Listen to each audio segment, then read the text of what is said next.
Hey, good morning, everyone. A little bit different change of scenery, as you can tell. I'm actually in my office. I had to come in early today, and the Revolution Board, I brought it in, so it's back here.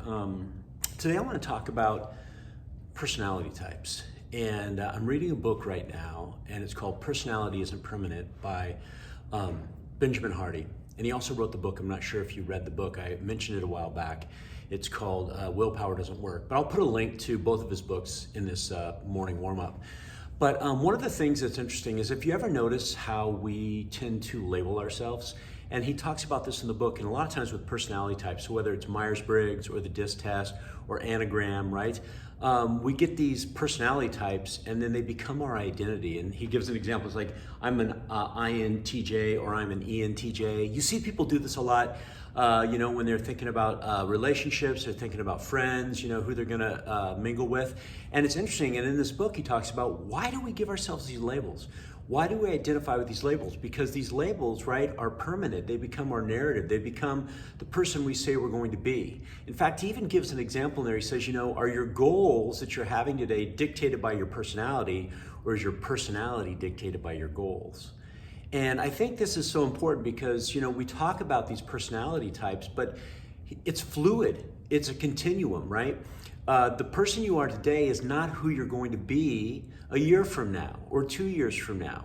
And the things you're going to achieve and what you're going to do are going to be different. But the beauty of it is it's up to you. And so instead he gives these factors, and I want you to think about these factors instead of a personality type, right? And it's still good. I mean, these tests, you can take them because you can identify where somebody is in the moment. But I want you to think about this. So he maps them out. He calls them the 5 factors, and I just want to cover them. So number 1, are you open to learning and new experiences? Where are you with that type part of your personality? Are you an open individual for new experiences, right? And learning. How organized and motivated are you around change? How organized and motivated are you around change? Factor number 3, how energized are you around other people, right? Do you get energy from other people, or do you need that time to be by yourself? Number 4, friendly and optimistic. How friendly and optimistic are you around other people? And number 5, how well do you handle stress and anxiety, right? And those are just some simple factors. And you may then analyze yourself on those factors and say, well, there's areas there that I'm good and areas there where I'm not so great.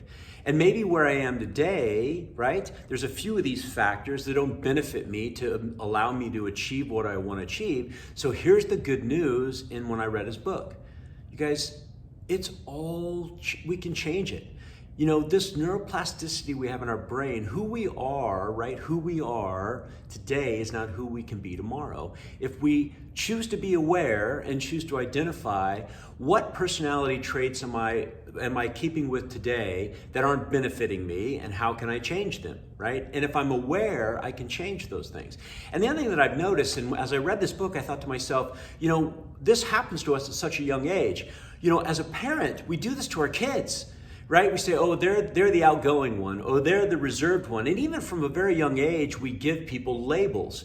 And then the question is, does that become your narrative? And does your world reflect that label? Or do you allow your decisions and your goals to reflect your label? Right? And it's a really interesting book. I highly recommend you read it. I'll put a link to it in this warm-up. Just talks about, our personalities are not permanent. They're malleable, they're fluid, we change, we can become somebody else, right? If it's not benefiting us today and not letting us go where we want to go, we can make a change. So I highly recommend the book. All right, so let's jump on the Revolution Board, see how I do. All right, here we go.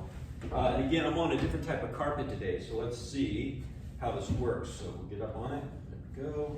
And what's great is I think I'm gonna start doing this while I work and just be on it while I'm on my computer. Because now, as you can see, I've got much more control over it, but I'm way more steady. It's just, look at this. Just like, boom. The next thing I gotta work on is walking it, and I tried that the other day. Walking is where you move your feet closer together, right? And you try to walk it, and as you can see, it's a little bit more difficult, but that's my next goal moving forward on this board is after I get the balance down really well, so I get on it like this, and get back up on that. After you get the balance down on it, You get down low on it. Whoa, look at that, I almost fell. Anyway, yeah, see? Some days are good, some days aren't so good, but hey, it happens. But anyways, you get down low on it and then you start walking it. And then the next thing is taking it this way. So not the lengthwise, but this way, and see how well I can do there. Anyways, fun stuff. Hey everybody, hopefully this was helpful. Be awesome and help somebody and have a great day.